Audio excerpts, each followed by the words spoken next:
നമസ്കാരം. ജോ ബൈഡന് ശേഷം വീണ്ടും ഡൊണാൾഡ് ട്രംപ് യുഎസിന്റെ പ്രസിഡന്റായി ചുമതലയേൽക്കുമ്പോൾ ലോകമെമ്പാടും ആശങ്കയായിരുന്നു. ഈ ലോക പോലീസിലെ തിരുമണ്ടൻ ഇനി എന്തൊക്കെ ചെയ്ത് കൂട്ടുമെന്ന്. അതുപോലെ തന്നെ സംഭവിച്ചു. അക്ഷരാർത്ഥത്തിൽ അമേരിക്കക്കാരടക്കമുള്ള ലോകത്തെമ്പാടുമുള്ളവരുടെ ഭയം അസ്ഥാനത്തായില്ല. റഷ്യയെ തകർക്കാൻ താരിഫ് അടക്കം ഇന്ത്യ അടക്കമുള്ള രാജ്യങ്ങൾക്ക് താരിഫ് കൊണ്ടുവന്നു. യൂറോപ്യൻ രാജ്യങ്ങൾക്ക് താരിഫ്, തോളിൽ കയറ്റുന്ന UK അടക്കമുള്ള രാജ്യങ്ങൾക്ക് ഒരു താരിഫ് കൊണ്ടുവന്നു. അതുമാത്രമല്ല, ചൈനയ്ക്കിട്ട് പണി കൊടുത്തു. ഒടുവിൽ ചൈന അമേരിക്കയുടെ സോയാബീൻ അടക്കം വാങ്ങില്ലെന്നും തീരുമാനമെടുത്തു. അതോടെയാണ് അമേരിക്ക 10 താഴ്ത്തിയത്. പക്ഷേ ട്രംപ് ചെയ്ത ഏറ്റവും വലിയ മണ്ടത്തരം മുമ്പൊരിക്കൽ അമേരിക്കയിൽ നടന്നതുപോലെ സർക്കാരിനെ തന്നെ അടച്ചിട്ടു. സാമ്പത്തിക പ്രതിസന്ധി. എന്താണ് അവിടെ US കോൺഗ്രസിൽ അവർ പ്രതിപക്ഷം വെറും 4 വോട്ടിൻ്റെ ഭൂരിപക്ഷം മാത്രമേ ട്രംപിൻ്റെ പാർട്ടിക്കുള്ളൂ. അപ്പോൾ അവർ വോട്ട് ചെയ്തില്ല.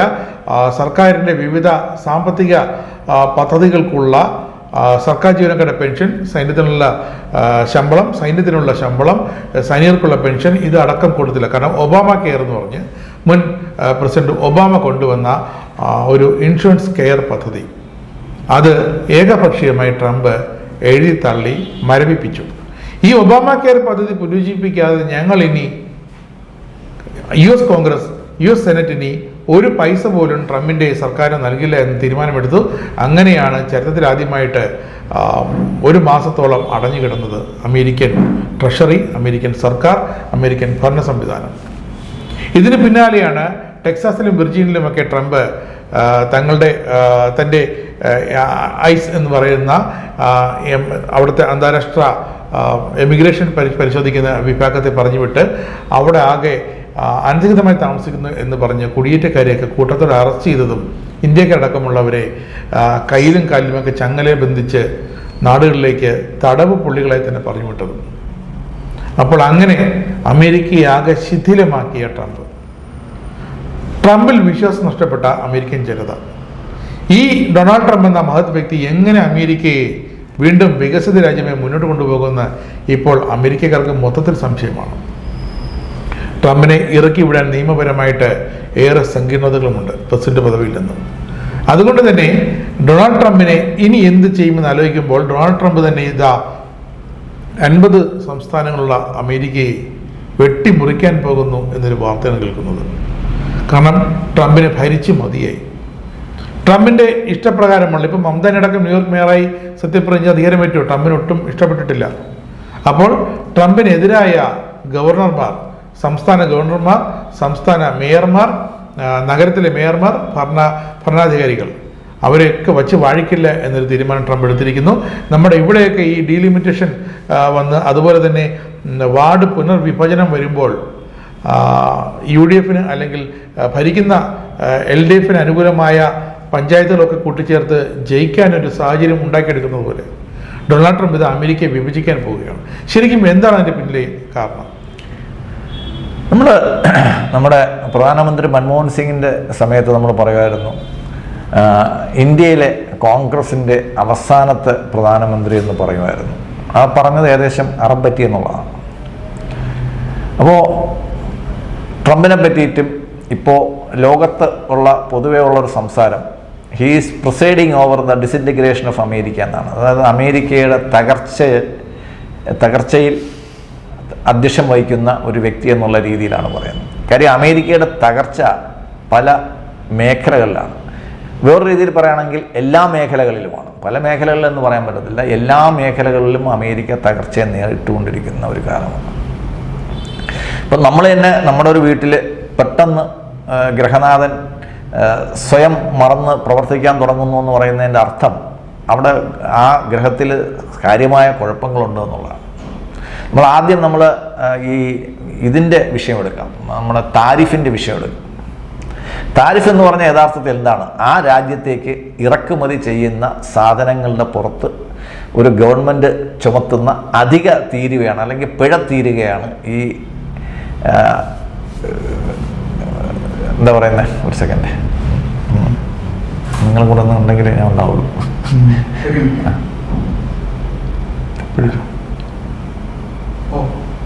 ഈ താരിഫ് എന്ന് പറഞ്ഞാൽ എന്താണ്? ഗവൺമെൻറ് അമേരിക്കയിലോട്ട് ഇറക്കുന്ന സാധനങ്ങൾക്ക് ഗവൺമെൻറ് ചുമത്തുന്ന പിഴത്തീരുവയാണ് നമ്മൾ ഈ താരിഫ് എന്ന് പറയുന്നത്. ഈ താരിഫ് യഥാർത്ഥത്തിൽ ആരെ പുറത്താണ് ചുമത്തുന്നത് എന്നുള്ള കാര്യം ട്രംപ് നല്ലോണം ആലോചിച്ചിട്ടുണ്ട്. അധിക നികുതി, അധിക നികുതി ഇത് ചുമത്തുന്നത് ഇറക്കുമതി ആ രാജ്യത്തോട്ട് കയറ്റുമതി ചെയ്യുന്ന രാജ്യത്തിനെ ആണ് ആ ഇറക്കുമതി കൊടുക്കുന്നുണ്ടെങ്കിലും ആ പ്രൊഡക്റ്റിന്റെ പുറത്താണ് ആ നികുതി വരുന്നത്. അപ്പോൾ ആ പ്രൊഡക്റ്റ് വാങ്ങിക്കുന്നവരാണ് അമേരിക്കൻ പൗരന്മാരാണ് വാങ്ങിക്കുന്നത്. അപ്പോൾ അവരുടെ പുറത്താണ് ഈ നികുതി ഏൽപ്പിക്കുന്നത് എന്നുള്ള കാര്യം ട്രംപ് മറന്നുപോയി എന്ന് പിന്നീട് മനസ്സിലാക്കിയത്.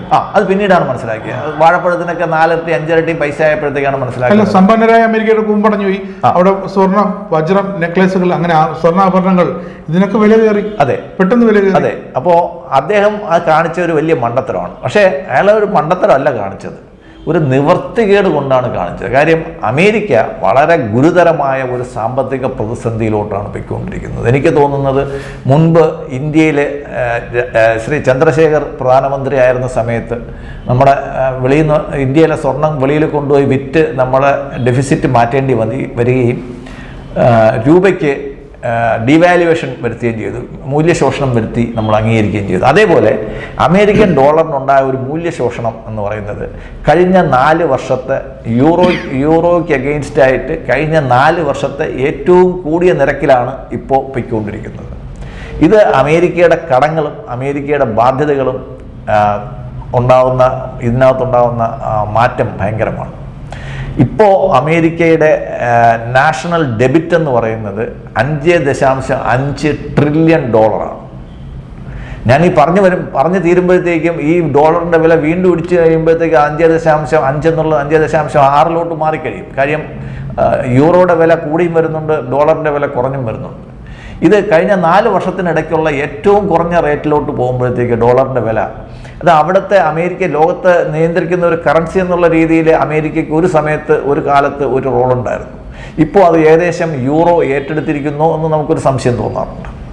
ഇത് ഒരു രീതിയിലല്ല. ഇപ്പോൾ രണ്ടാമത്തെ രീതിയിൽ നമ്മൾ പോകുമ്പോൾ ഇങ്ങനെയുള്ള ആ തീരുവ ഏർപ്പെടുത്തിയപ്പോഴത്തേക്ക് ഇന്ത്യ പോലുള്ള രാജ്യങ്ങൾ ഒരു എതിർപ്പും പറഞ്ഞിട്ടില്ല, ഒരു അക്ഷരം വേണ്ടിയിട്ടില്ല.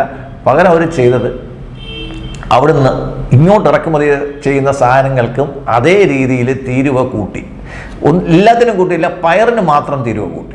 പയർവർഗ്ഗങ്ങൾക്ക് മാത്രം തീരുവ കൂട്ടിയപ്പോഴത്തേക്ക് തന്നെ അവിടുത്തെ 2 സംസ്ഥാനത്തിലെ ജനങ്ങൾ അവിടുത്തെ ഗവൺമെൻറ്റിനെതിരായി ഇന്ത്യ ഗവൺമെൻറ്റിൻ്റെ കാല് പിടിച്ചു. ആ തീരുവ മാറ്റണം. ഞങ്ങൾക്ക് എങ്ങനെ മാറ്റാൻ പറ്റും? റെസിപ്രൊക്കേഷൻ എന്ന് പറഞ്ഞൊരു സാധനമുണ്ടല്ലോ. നിങ്ങൾ അങ്ങോട്ട് എടുക്കുന്ന സാധനത്തിന് 50% നികുതി കൊടുക്കുമ്പോഴത്തേക്ക് നിങ്ങൾ ഇങ്ങോട്ട് തരുന്ന സാധനത്തിന് ഞങ്ങൾ വെറും 30% കൂട്ടിയുള്ളൂ.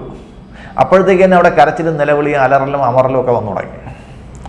മാത്രമല്ല, നരേന്ദ്രമോദി ചെയ്തത് വളരെ ഭംഗിയായിട്ട് ചെയ്തൊരു കാര്യം, ഇന്ത്യയിൽ നിന്ന് അമേരിക്കയ്ക്ക് കയറ്റി അയച്ചുകൊണ്ടിരുന്ന സാധനങ്ങളുടെ മറ്റ് രാജ്യങ്ങളോട്, കാര്യം നരേന്ദ്രമോദി ഇതിനിടയ്ക്ക് എല്ലാ രാജ്യങ്ങളുമായിട്ടും ഒരു നല്ല ബന്ധം സ്ഥാപിച്ചിട്ടുണ്ടായിരുന്നുകൊണ്ട് എല്ലാ പേരോടത്തും അവരവർ വാങ്ങുന്ന സാധനങ്ങളുടെ കോട്ട ഒന്ന് കൂട്ടാൻ പറഞ്ഞു. അതായത് 150 കിലോ മട്ടൺ വാങ്ങിക്കുന്ന ആളെടുത്ത് നിങ്ങളത് 200 കിലോ ആക്കാൻ വേണ്ടിയിട്ട് പറഞ്ഞപ്പോഴത്തേക്ക് അവർക്കിതൊരു വലിയ ബാധ്യതയായിട്ട് തോന്നിയില്ല. അവരതെല്ലാം അംഗീകരിക്കുകയും ഇന്ത്യയുടെ ഈ എക്സ്പോർട്ടിൽ യാതൊരുവിധ കുറവും വന്നില്ല. അതായത് എക്സ്പോർട്ട് വാല്യൂവിൽ കുറവ് വന്നിട്ടുണ്ടാകും, പക്ഷേ എക്സ്പോർട്ട് ക്വാണ്ടിറ്റിയിൽ കുറവ് വന്നില്ല. അതായത് ചില സാധനങ്ങൾ നമ്മൾ അമേരിക്കയ്ക്ക് 400 രൂപയ്ക്ക് വിൽക്കുന്ന സാധനം ചിലപ്പോൾ 300 രൂപയ്ക്ക് നമുക്ക് ചിലപ്പോൾ ജപ്പാന് കൊടുക്കേണ്ടി വന്നിരിക്കാം. മെക്സിക്കോയായിട്ടും പല രാജ്യങ്ങളാണ്. ഞാൻ ഒരു ഉദാഹരണമാണ് പറഞ്ഞത്. 400 രൂപയ്ക്ക് അമേരിക്കയ്ക്ക് കൊടുക്കേണ്ടിരുന്ന 1 കിലോ ബീഫ് 300 രൂപയ്ക്ക് ജപ്പാന് കൊടുക്കേണ്ടി വരും. അപ്പോൾ ഈ ബീഫ് എന്ന് പറയുന്ന 1 കിലോ ബീഫിൻ്റെ അളവ് എന്തായാലും മാറിയിട്ടില്ല.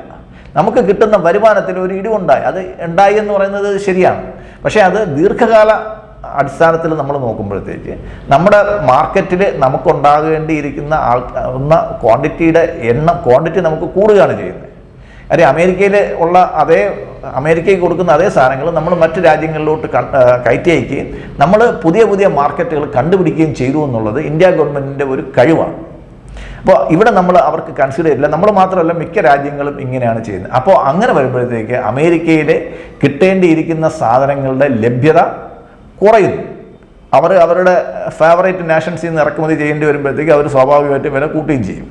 അപ്പോൾ ആ ഒരു രീതിയിൽ ഈ അധിക തീരുവ നികത്തിയത് തന്നെ ട്രംപിൻ്റെ ഒരു വലിയ പരാജയമായിട്ട് അവിടുത്തെ രാജ്യത്തുള്ള ആൾക്കാരും സെനറ്റർമാരും ഒക്കെ അവരെ കണക്കൂട്ടിയിട്ടുണ്ട്. ഇനി അടുത്ത ഒരു മണ്ടത്തരം എന്ന് പറയുമ്പോഴത്തേക്ക് ഇപ്പോൾ വെനസ്വേലയിൽ കാണിച്ച അവിടുത്തെ പ്രസിഡന്റിനെയും പത്നിയെയും പിടിച്ചുകൊണ്ട് പോകുന്ന ഒരു ലോക റൗഡിയായിട്ടുള്ള ഒരു പെരുമാറ്റം ലോകത്തെ പല രാജ്യങ്ങളെയും ഞെട്ടിച്ചിരിക്കുകയാണ്. ഇന്ത്യയിൽ നമ്മളിപ്പം കമ്മ്യൂണിസ്റ്റ് MA ബേബിയൊക്കെ പറയുന്ന രീതിയിൽ മാത്രമല്ല അത് സംഭവിച്ചിരിക്കുന്നത്.